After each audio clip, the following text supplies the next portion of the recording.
Imagine stepping into a tomb sealed for 4,000 years. Your flashlight slicing through the stale darkness to reveal the shimmering gold of a burial mask, its divine face hiding a secret so grotesque. Even the gods would look away. Beneath the wrappings lies not just a mummified boy king, but the fragile ruin of a bloodline poisoned by centuries of incest. This wasn't a death by accident or plague. This was the slow collapse of a family, so obsessed with purity they doomed their own children. This young pharaoh, a child worshipped as a god, lived a life of hidden agony, a crooked spine, a jaw that never aligned, joints so brittle he walked with a cane by the time most boys were learning to run. Palace servants dared not speak the truth, whispering instead of curses, as if divine wrath, not human choice, warped the royal body. To him, genetics was a concept yet to be born, but deep down he must have sensed it. Something was broken in the blood. His parents were siblings, his grandparents were siblings, his great-grandparents too. Every drop of blood in his veins was a recycled legacy of a family determined to remain divine at any cost. From infancy, he was told his suffering was sacred. When royal babies died in their cribs, priests called it the will of the gods. When a prince was born with deformities, it was said the gods had marked him as special. The kingdom was a gilded prison built on a lie, that holiness came from blood, and blood must never mix with commoners. For 3,000 years, the pharaohs of Egypt clung to the myth of divine bloodlines, intermarrying with sisters, cousins, and nieces, convinced they were preserving celestial perfection. Instead, they created a breeding ground for genetic collapse. It began with one man, one ruler, who believed his sister alone was worthy of sharing his throne and his bed. To marry a mortal would be to dilute the divine, a sin not just against his lineage, but against the gods themselves.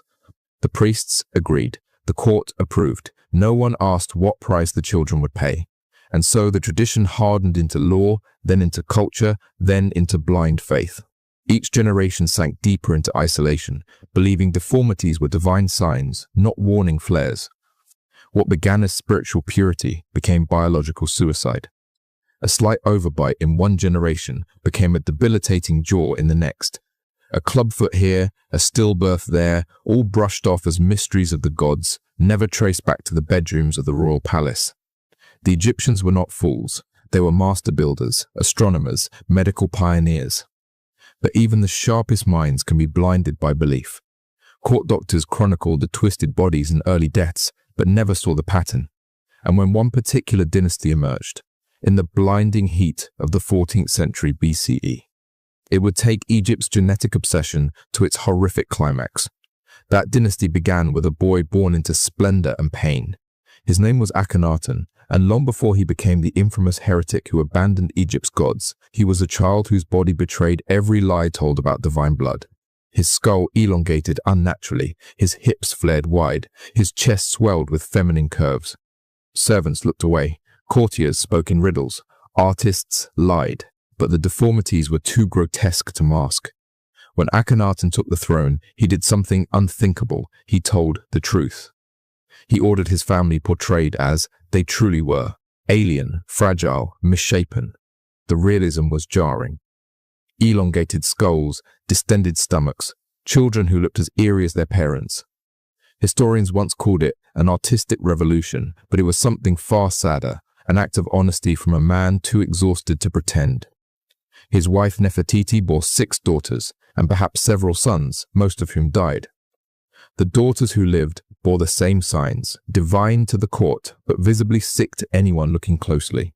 And maybe Akhenaten's religious revolution, his worship of a single sun god, his abandonment of ancient temples, was born not from divine vision, but genetic despair.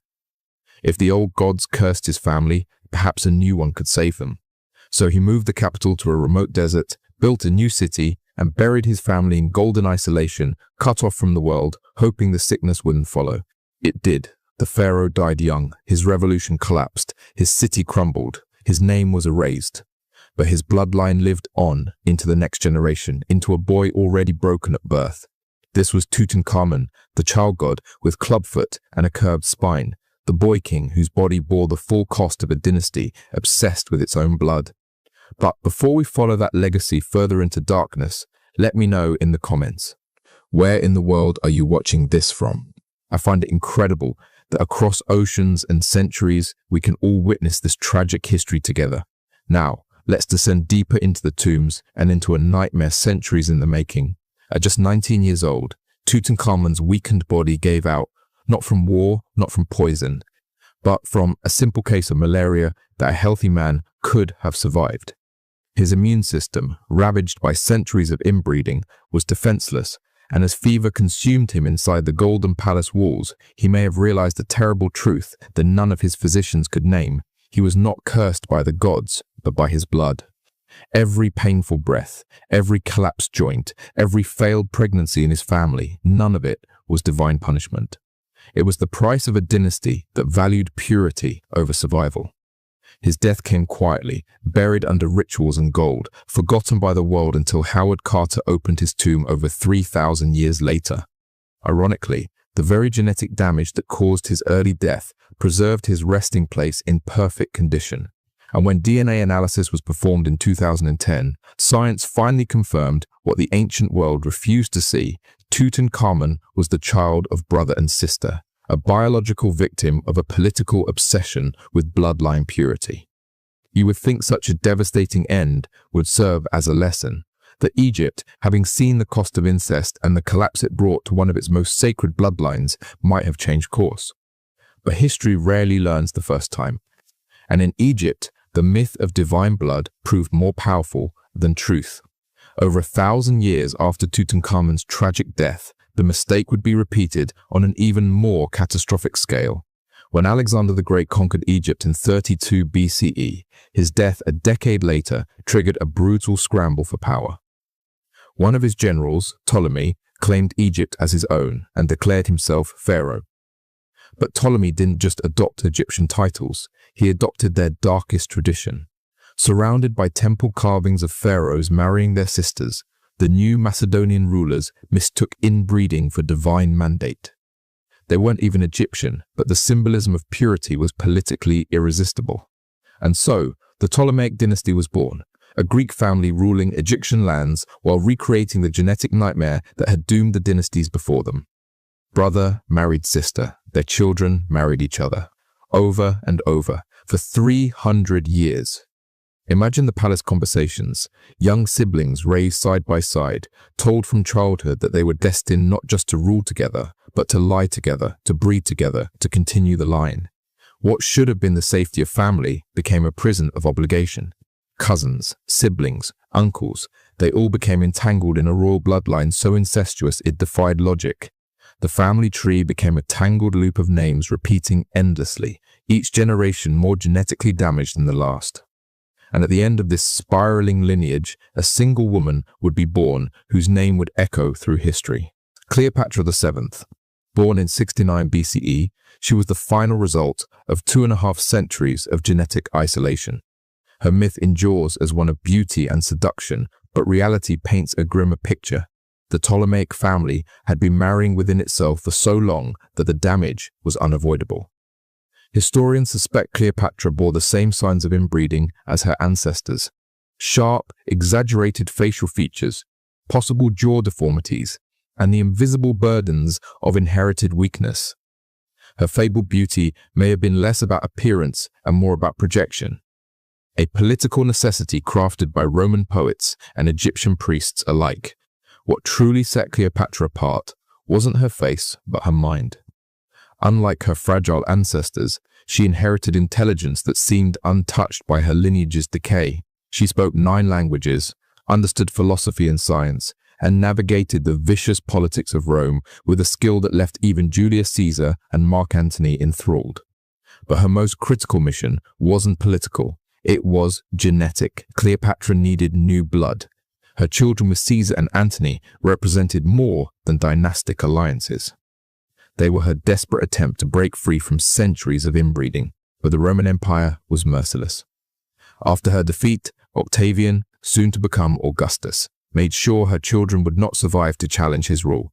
These children, stronger and healthier than any born in generations, were quietly erased, and with them, Egypt's final hope of escaping the genetic spiral died. When Cleopatra took her own life in 30 BCE, whether by snakebite or dagger, we will never know.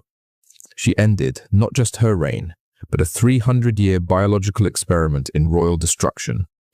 The Ptolemies had conquered Egypt militarily, but Egypt had conquered them genetically.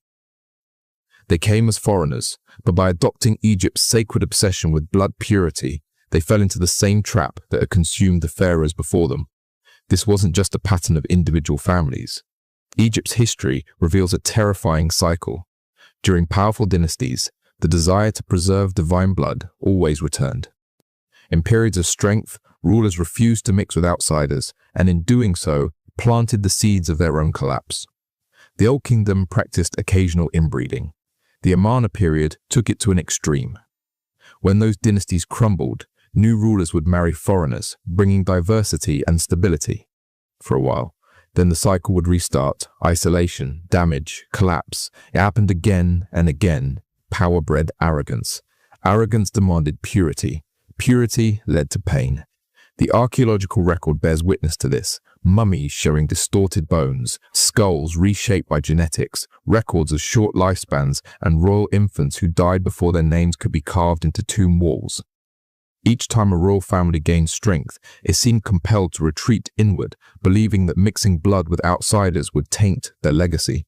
And each time, it paid for that belief in the most human way possible, through the suffering of children. The deeper you look into Egypt's royal past, the clearer it becomes. This wasn't just political ambition gone wrong. It was a recurring biological tragedy disguised as divine tradition. Each time Egypt's royal bloodlines closed tighter around themselves. The lesson was the same. Diversity brought life. Isolation brought decay, but the powerful refused to listen. Dynasty after dynasty repeated the same fatal mistake, as if ruling Egypt came with a built-in instinct for self-destruction, and the cost was never abstract. It wasn't measured in policies or wars, but in human lives, in the slow, visible erosion of flesh and bone, in the private suffering behind palace walls. To truly grasp what inbreeding did to these so-called gods, we have to imagine not just what science now tells us, but what it felt like to be them. Picture waking in a chamber of marble and gold, with servants kneeling at your bedside, and before you even move, your body screams in pain, your spine aching, your jaw misaligned, your breathing shallow and strained. You are worshipped as a god, but every part of your body reminds you you're anything but. You cannot run. You cannot laugh freely. You cannot play with other children. You grow up surrounded not by friends, but by other fragile relatives, other half-broken mirrors of yourself, cousins and siblings who reflect your deformities back at you. Your destiny is already written, to marry one of them and produce another generation of sacred suffering. In this golden prison, love is a lie. Marriage is politics fused with biology, and no one escapes it. Royal girls, in particular, faced a terrifying existence. Every pregnancy was a gamble between deformity and death. Would the child be born alive? Would it survive infancy? Would it resemble the gods? Or would it reveal the truth behind the illusion? Some queens retreated into silence after too many miscarriages. Others disappeared from public life entirely. The lucky ones found comfort in wine or opium. Most endured their grief in private, while court ceremonies praised the divine will that was killing their children. Modern genetics explains what they couldn't. When close relatives reproduce, each child has a dangerously high chance of inheriting 2 copies of any recessive gene, the blueprint for disaster. In a healthy population, these genes are masked. But in royal Egypt, they compounded like a curse passed from one generation to the next. You can see it in the mummies. The sunken skulls, the malformed jaws, the club feet, the compressed spines. Art historians once believed these were stylistic flourishes, exaggerations of divine beauty, but they weren't. They were realism forced into sacred imagery, deformity passed off as holiness. The royal portraits with their stretched heads, feminine male bodies, and distorted proportions weren't fantasies. They were silent cries for help dressed as art, but the damage didn't stop at the surface. What ancient artists couldn't paint were the internal horrors. Immune systems so fragile a cold could be fatal, lungs that struggled to breathe the desert air, brains affected by hormonal chaos, nervous systems wired for pain. These weren't minor issues. This was cellular devastation, a body collapsing from the inside out. What began with a few awkward traits in one generation escalated into full systemic failure by the next. And yet, no one stopped. No one asked why. Every dying infant was seen as part of a divine mystery. Every malformed heir was reinterpreted as a God's unique creation. The priests found ways to bless the suffering. The courtiers kept the secrets hidden, and the cycle ground forward. Each generation was weaker than the last, but still, the throne demanded more. After all, this wasn't just politics, it was theology, it was national identity. The pharaohs believed their power came from their blood, and so they clung to it, even as it betrayed them. The tragedy is that this wasn't a single, long disaster, but a repeating one. Egypt's history shows moments of recovery when foreign queens married into the royal line, bringing strength and diversity. The Middle Kingdom thrived because it allowed political alliances to outweigh genetic paranoia. Royal children were healthier, mummies more intact, dynasties lasted longer. But the peace never lasted. With each return to power, the obsession with purity returned too. The New Kingdom and Amarna periods saw genetic extremism reach new heights, with Akhenaten's family openly displaying their deformities even as they declared themselves divine. The artistic records from this time are almost grotesque in their honesty, showing children and rulers alike with alien-like features, elongated skulls, swollen bellies, and impossible limbs. These weren't artistic revolutions. They were genetic documentation, evidence of collapse hiding in plain sight.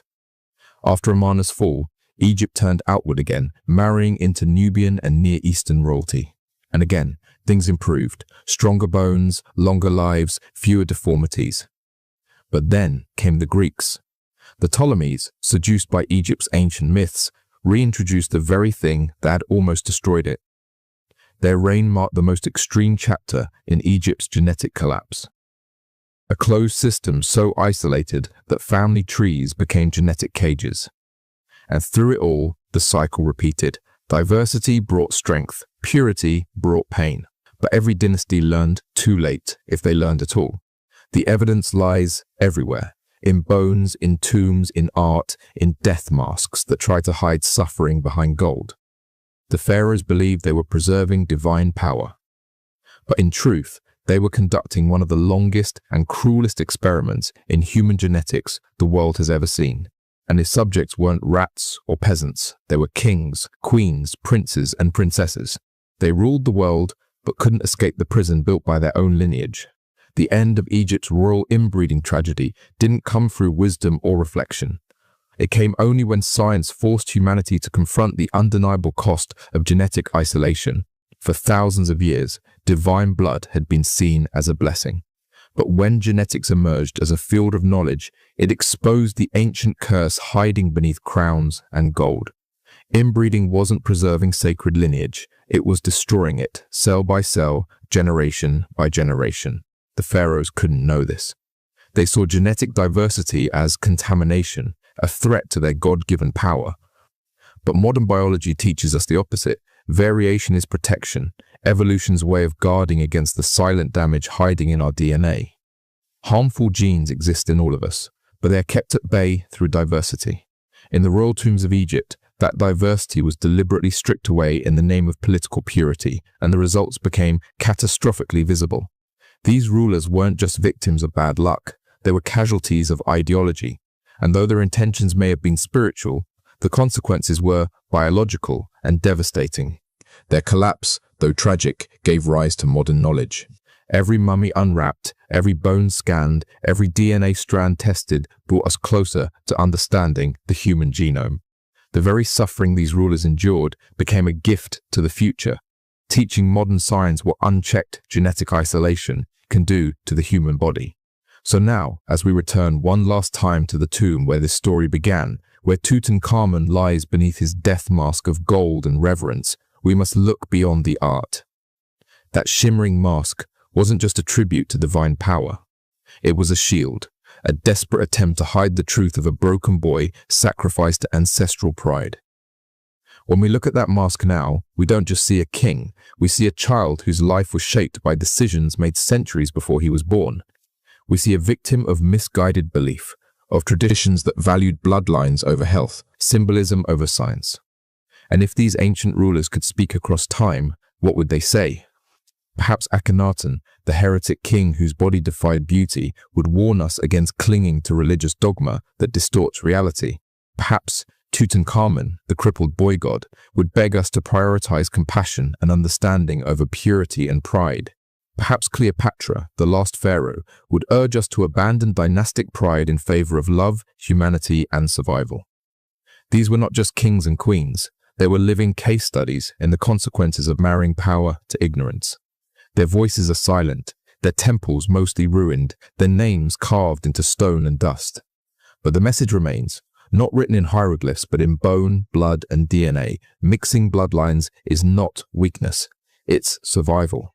The tragedy of the pharaohs teaches us a timeless lesson that no culture, no religion, no dynasty is above the basic laws of biology. They thought they were protecting something holy, but they were in fact engineering their own destruction. Their golden tombs became monuments, not to eternal life, but to generational suffering. Their crowns, once symbols of divine right, now represent the weight of decisions made in ignorance. Yet their suffering was not in vain. The knowledge they unknowingly gave us is priceless. Every geneticist who studies their remains, every archaeologist who documents their deformities, every historian who pieces together the puzzle of their decline is continuing the work they never understood they were part of. They became the unwilling founders of a science that would outlive their empires. As we leave their world behind, stepping out of the shadows of their tombs and back into our modern lives, we carry more than curiosity. We carry responsibility. We remember them not as gods, but as humans who paid an unbearable price for the illusion of purity. And from their silence, we hear a final plea: do not repeat our mistake. Choose science over myth. Choose health over ideology. Choose life over bloodline. Let no throne, no tradition, no ambition ever again demand what Egypt's royal children were forced to endure. Remember us, they whisper from behind the gold. Remember what we suffered. Remember and learn. Tell us what you felt in the comments. Like, if you believe history still has lessons to teach. Subscribe, because some truths are too important to stay buried.